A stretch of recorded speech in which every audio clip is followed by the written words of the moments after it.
West. When J.W. Milam and Roy Bryant came to take Emmett Till, he also said he heard a woman's voice that night coming from a truck parked outside. He believed it was Roy Bryant's wife, Carolyn, the woman Emmett Till had whistled at several days earlier inside her husband's grocery store in Money, Mississippi.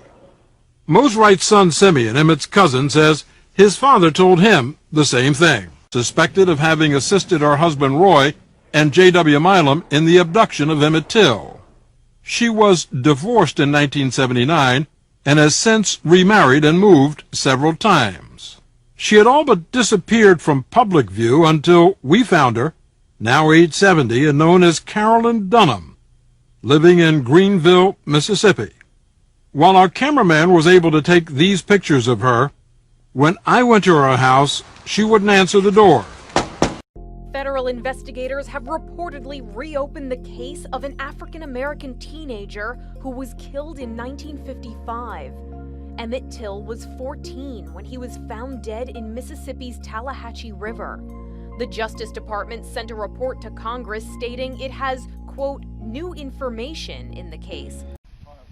Video shows a group of white supremacists gathered at the Emmett Till marker. They came with two flags, the Mississippi state flag that bears a Confederate emblem and a League of the South flag. It's just really horrifying that a white supremacist group would set up in front of that marker that's commemorating the death of Emmett Till and where his body was found.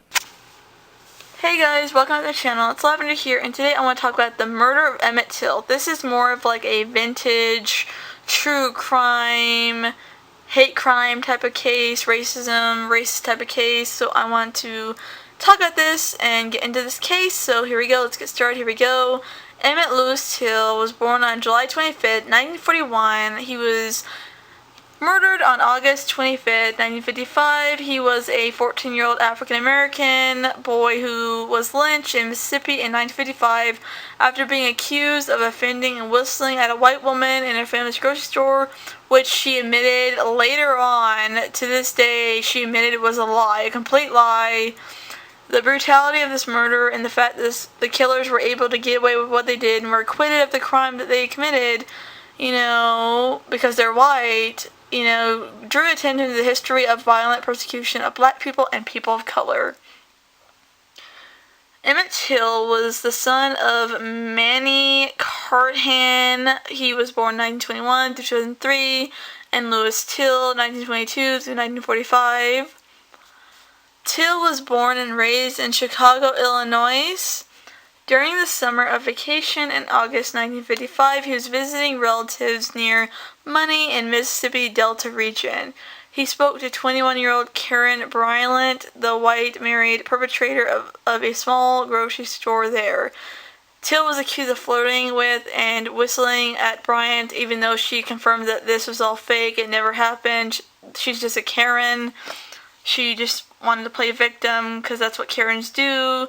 Brian disclosed that she had fabricated all of the testimony regarding her interaction with Till, specifically more about the portion where she accused Emmett Till of inappropriate obscenities.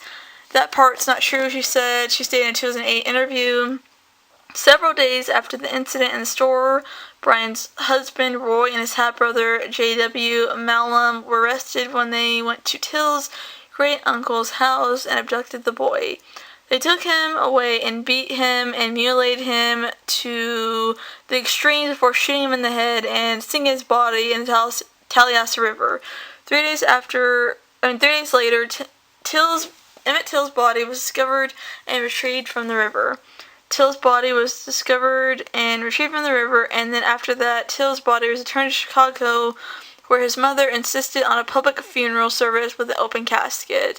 It was an open casket funeral, and it exposed the world to more than her son Emmett Till's bloated, mutilated, bloody body. Her decision focused attention to U.S. racism. She wanted justice for her son, rightfully so. Tens of thousands attended his funeral and viewed his open casket, and images of his mutilated body were published in black-oriented magazines and newspapers, which together rallied popular black support and white sympathy across the United States.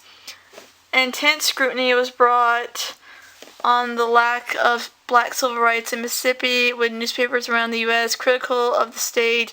Local newspapers and law enforcement and the police, typical police officials, declared the violence against Emmett Till was justified until the backlash got just so great. They just, they played, they were cowards and they wanted to back out of what they said, even though they said that Emmett Till's, murder was justified, which it wasn't.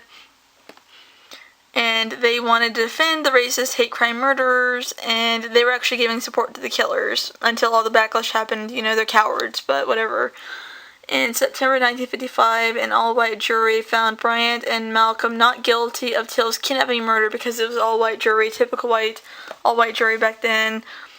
What protected them from being retried? The two men publicly admitted in a 1956 interview that they had killed Till.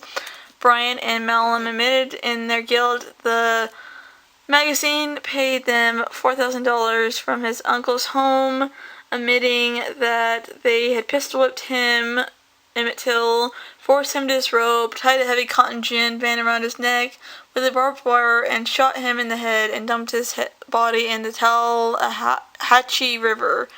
Killing Bryant testified in 1955 that 14-year-old Emmett Till grabbed her and verbally threatened her 3 days before her husband and brother-in-law abducted and tortured the teenager to death.